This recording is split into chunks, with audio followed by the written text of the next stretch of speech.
बच्चों, पिछले वीडियो में मैंने आपको संसाधन नियोजन के बारे में बताया था। आज हम आपको सामाजिक विषय के अंतर्गत भूगोल विषय में पार्ट 1 संसाधन एवं विकास के अंतर्गत भूमि निम्नीकरण के बारे में बताने जा रहे हैं। भू संसाधन क्या होते हैं? जो भूमि से संबंधित होते हैं वो भू संसाधन कहलाते हैं।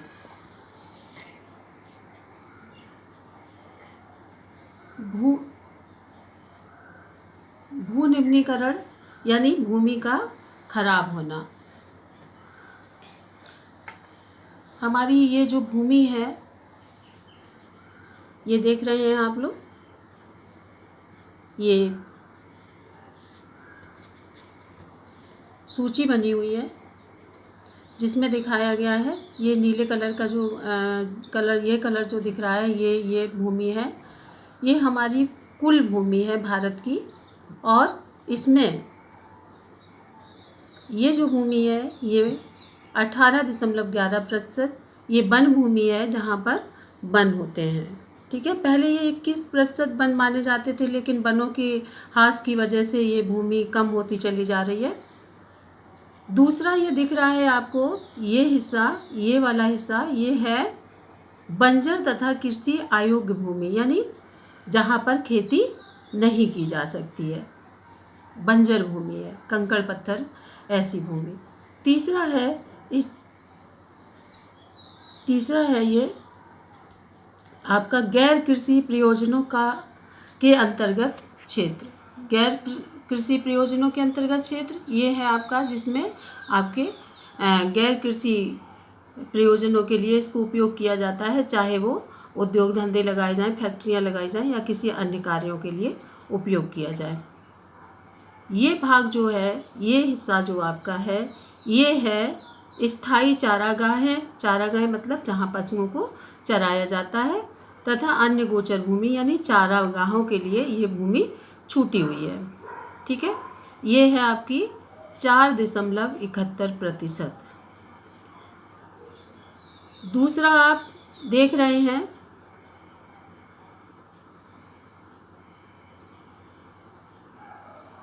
ये कलर जो छोटा सा दिख रहा है आपको, 1.50%, ये विविध वृक्ष फसलों तथा वनों के अंतर्गत क्षेत्र आता है। ये कितना है? 1.50%। ठीक है, कृषि योग्य बंजर भूमि, ये जो आपका हिस्सा है ये है कृषि योग्य बंजर भूमि, यानी 6.28%।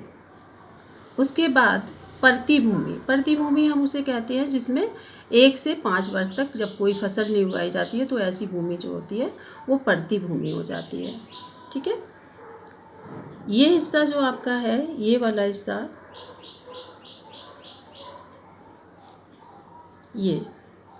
ये है वर्तमान प्रतिभूमि 3.73%। और शुद्ध मतलब जहाँ पर खेती की जाती है, बोया गया क्षेत्र जिसे हम कहते हैं शुद्ध, ये यहाँ से यहाँ तक ये हिस्सा जो है वो शुद्ध जो है निवल योग्य भूमि होती है। शुद्ध बोया गया क्षेत्र होता है। ये ज़्यादातर उत्तरी मैदान है जो 46.26% है, जहाँ पर कुल भूमि का 46.26% जहाँ पर कृषि की जाती है। तो बच्चों, आपने ये देखा। अब हम आपको बताने जा रहे हैं भूमि का निम्नीकरण। भूमि का निम्नीकरण किस कारण से होता है? निम्नीकरण मतलब खराब होना। तो वनों के कटने से भूमि का निम्नीकरण होता है। अधिक पशुचारण से भूमि का निम्नीकरण होता है। मृदा अपरदन के कारण यानी मिट्टी के कटाव के कारण भूमि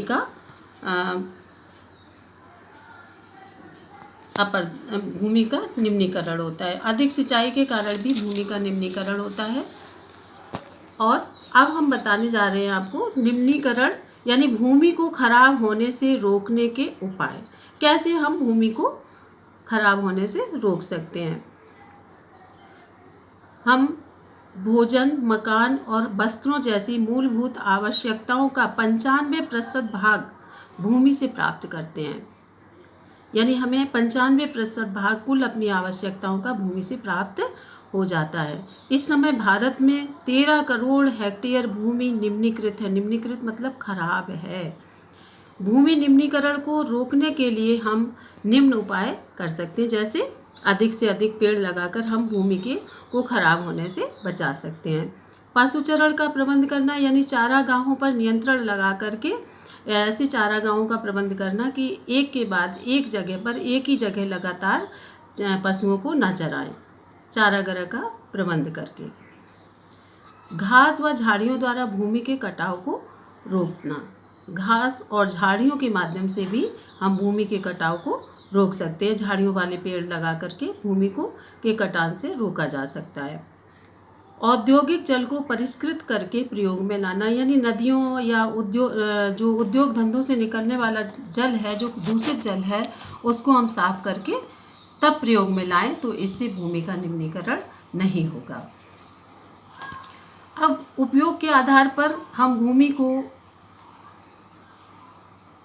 कैसे बांट सकते हैं, या हम कह सकते हैं कि उपयोग के आधार पर भूमि का वर्गीकरण क्या है। सब पहले वन भूमि यानी जंगल, फिर गैर कृषि भूमि। अभी मैंने आपको एक चित्र दिखाया था जिसमें मैंने दिखाया था कि ये कौन कौन सी भूमि है। गैर कृषि प्रयोजन में लगाई गई भूमि, प्रति भूमि जिस पर 1 से 5 वर्ष तक खेती न की गई हो, अन्य कृषि योग्य भूमि। इतने भागों में हम पूरी कृषि को बांटते हैं, पूरी भूमि को बांटते हैं, कृषि को नहीं, भूमि को बांट सकते हैं। मानव क्रियाकलापों के बढ़ने से, अब भूमि का निम्नीकरण क्यों हो रहा है? क्योंकि मनुष्य के क्रियाकलाप बढ़ते जा रहे हैं। एक से एक बार में कई फसलें बो ले रहा है, तथा कई प्रकार के अन्य कारण हैं जिससे उसके अन्य क्रियाकलाप हैं जिससे कि भूमि का निम्नीकरण हो रहा है।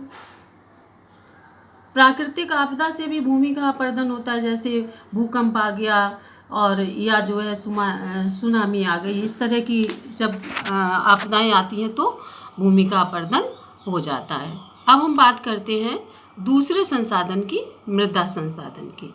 मृदा संसाधन क्या है? मृदा संसाधन, मृदा का मतलब होता है मिट्टी, और संसाधन का मतलब होता है उपयोग में लाने वाली वस्तु।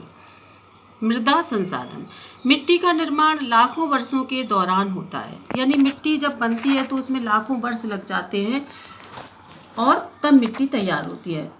मृदा में बहुत प्रकार के संसाधन पाए जाते हैं। हमें बहुत सारी चीज़ें, हमने ऊपर बताया था आपको कि हमारी ज़रूरतों की लगभग 95% चीज़ें हमें मिट्टी से ही प्राप्त हो जाती है। मृदा नवीकरणीय संसाधन है जो कभी समाप्त नहीं होता है। नवीकरणीय मतलब जिसको दोबारा उपयोग में लाया जा सकता है।